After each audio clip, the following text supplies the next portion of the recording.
And we went into this bar, which we went into periodically. And this tended to be a quiet bar. It was a beer bar. It was called The Cleaners. And it was on Northwest, on the corner of, on the northeast corner of Northwest 12th and Pennsylvania. And I walked into the bar, and there were three men that I knew sitting on bar stools, and I walked up and kissed them each on the back of the neck. And there was this person that I didn't know in the bar, so obviously he was not recipient of my largesse. And we had a beer, and it was very quiet in there and not terribly entertaining. So as we walked out, I kissed each one of them on the back of the neck, got out in the parking lot, and it lit up like the proverbial gangbusters with police cars and lights. And the guy that I didn't kiss was a police officer.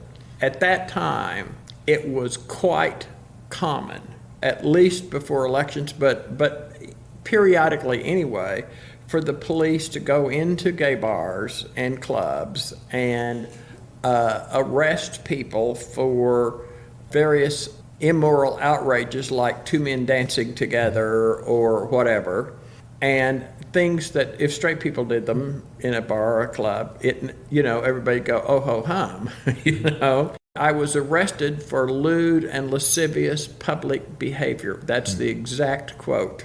What used to happen at the time is that gay people would get arrested, they would go down and pay a fine and technically plead guilty. If you pay a fine, then it's a guilty plea and it would go on your record. Right. So when they arrested me and took me to jail, and I spent the night in jail, I was furious because as far as I was concerned, they'd picked on the wrong damn queer. So the three guys that were arrested and we got a lawyer and went to court, scared to death because we didn't know what would happen. Because, if you go to court and you fight it, they can do worse things to you. And fortunately, we had the judge we had who looked like an old curmudgeon.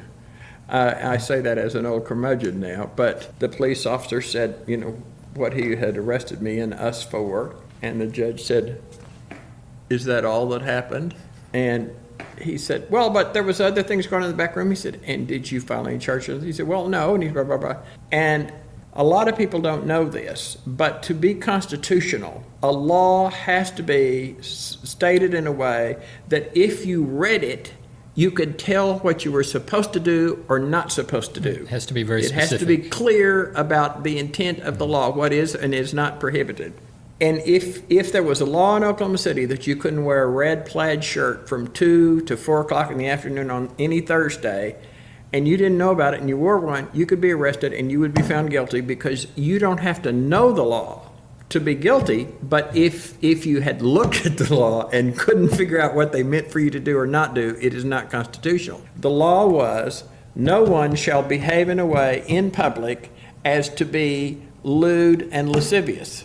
That's entirely up to somebody's interpretation. There's no way for you to know exactly what they're going to think is lewd and lascivious on any certain day. So we didn't really go up with the idea of a constitutional test, but in fact, the judge said that I have no choice but to dismiss this case. It's the first time it ever happened for a gay person in Oklahoma City.